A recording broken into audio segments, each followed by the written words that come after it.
कार्तिक माह में लक्ष्मी जी की कथा। एक बूढ़ा ब्राह्मण था। वह रोज पीपल को जल से सींचता था। पीपल में से रोज एक लड़की निकलती और कहती, पिताजी मैं आपके साथ जाऊंगी।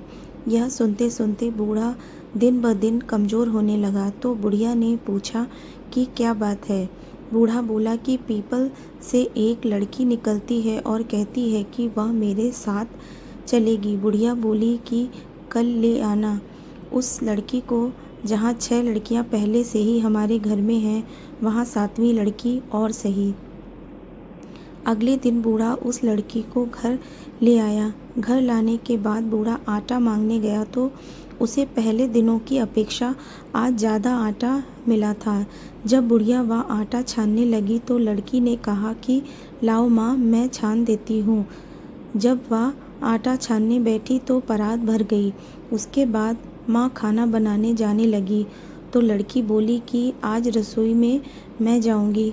तो बुढ़िया बोली कि ना, तेरे हाथ जल जाएंगे। लेकिन लड़की नहीं मानी और वह रसोई में खाना बनाने गई तो उसने तरह तरह के 3600 व्यंजन बना डाले और आज सभी ने भरपेट खाना खाया। इससे पहले वह आधा पेट भूखे ही रहते थे। रात हुई तो बुढ़िया का भाई आया और कहने लगा कि दीदी मैं तो खाना खाऊंगा।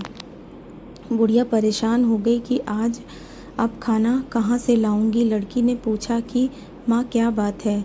उसने कहा कि तेरा मामा आया है और रोटी खाएगा, लेकिन रोटी तो सबने खा ली है, अब उसके लिए कहाँ से लाऊंगी। लड़की बोली कि मैं बना दूंगी और वह रसोई में गई और मामा के लिए 3600 व्यंजन बना दिए। मामा ने भरपेट खाया और कहा भी कि ऐसा खाना इससे पहले उसने कभी नहीं खाया है।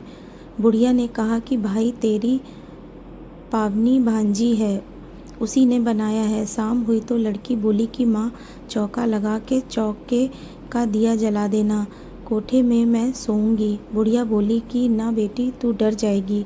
लेकिन वह बोली कि ना, मैं नहीं डरूंगी, मैं अंदर कोठे में ही सोऊंगी। चाह कोठे में ही जाकर सो गई। आधी रात को लड़की उठी और चारों ओर आंख मारी तो धन ही धन हो गया। वह बाहर जाने लगी तो एक बूढ़ा ब्राह्मण सो रहा था। उसने देखा तो कहा कि बेटी तू कहाँ चली। लड़की बोली कि मैं तो दरिद्रता दूर करने आई थी, अगर तुम्हें दूर करवानी है तो करवा लो। उसने बूढ़े के घर में भी आंख से देखा तो चारों ओर धन ही धन हो गया। सुबह सवेरा सब उठे तो लड़की को ना पाकर उसने ढूंढने लगे कि पावनी बेटी कहाँ चली गई। बूढ़ा ब्राह्मण बोला कि वह तो लक्ष्मी माता थी जो तुम्हारे साथ मेरी दरिद्रता भी दूर कर गईं। हे लक्ष्मी माता, जैसे आपने उनकी दरिद्रता दूर की वैसे ही सबकी करना।